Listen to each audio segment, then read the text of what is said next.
Jubilee, Azimio, Azimio. Hey, hey, hey. Hayawi, hayawi, hayawi, hayawi, hayawi, hayawi. Walisema haitawezekana, haitawezekana, lakini wana Jubilee na wana Azimio wakawajibu ya kwamba ina na ita simefanyika sasa.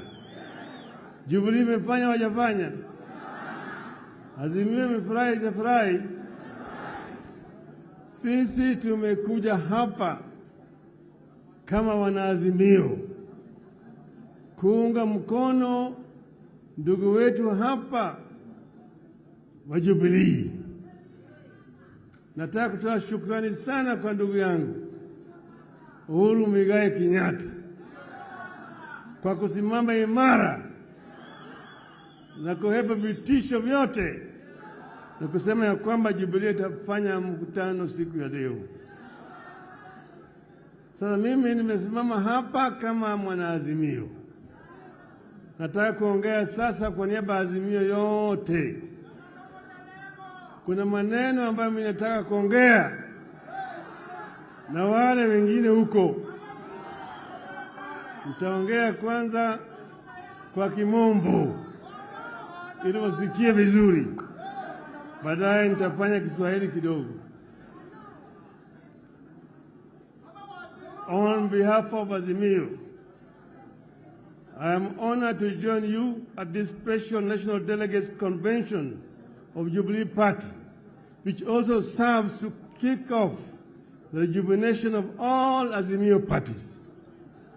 As a coalition, we recognize that we are only as strong as our constituent parties.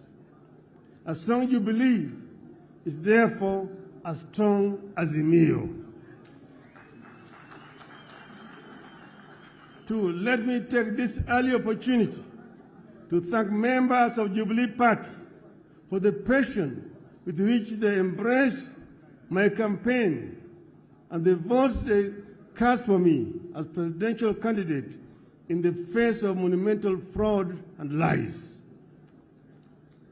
I don't take it for granted that millions of voters woke up at dawn in Mount Kenya and other parts of the country, lined up for hours and trusted me with their future by voting for me.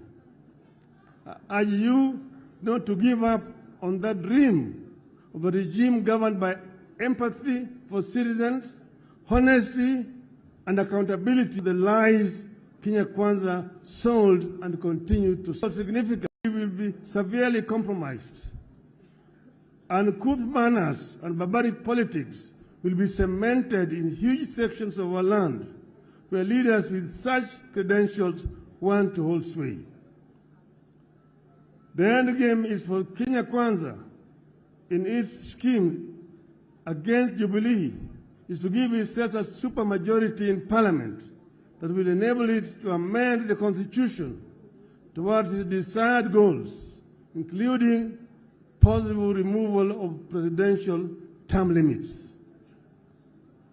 In this, the regime is working on a well-trodden path.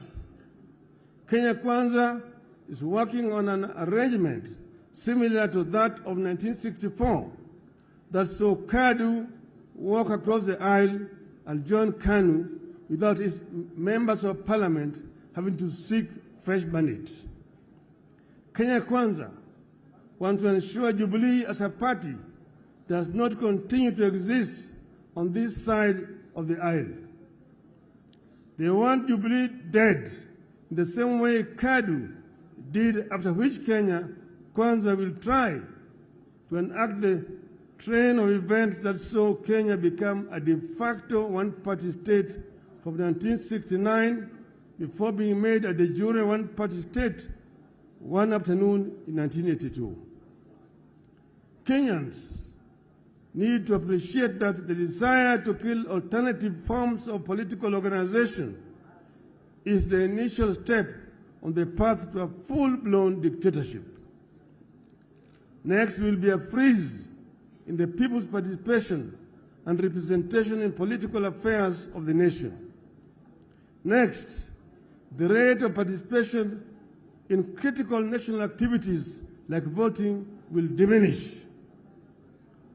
By 1983, as we entered the peak of years of a single-party dictatorship in Kenya, voter turnout stood at a mere 30%. It is therefore upon us, the parties and those who have this hindsight of history, to ensure that what happened once does not happen twice. While those in government may think they will be insulated should the regime succeed in destroying multi-party systems, history tells us that as soon as the regime in power succeeds in killing opposition, it will turn inwards and kill debate and dissent within its own ranks. The governing party will become a tool of the office of the president to manage opposition from within and without. When that happens, only one voice will matter, that of the president. Even those politicians who now think they wield power in the government party will not know where they lost the plot. The people trying to kill or take over Jubilee and hand it over to Kenya Kwanza may not be fully aware of the complex schemes being plotted by their sponsors. They are mere pawns in a game that will eventually consume them.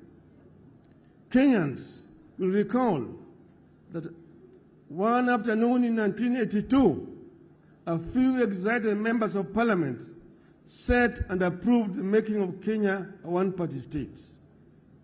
Those excited men and women who voted aye that afternoon in 1982 thought they were punishing other people. A number of them became the very first victims of the snares they thought they were laying for others. Which is why Jubilee's war to ward off Kenya Kwanza must be the war of every Kenyan who treasures freedom, the rule of law, and respect for human rights, including the right to associate and to hold and express views freely. I must commend Jubilee Party for remaining strong, focused in the face of sustained state-sponsored onslaught.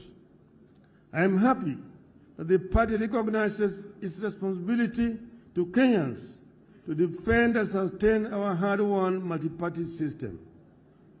More importantly, I commend the Jubilee Party for continuing to fight for lowering of cost of living, electoral justice, inclusivity in appointment in public office, and abolition of excessive taxation of Kenyans.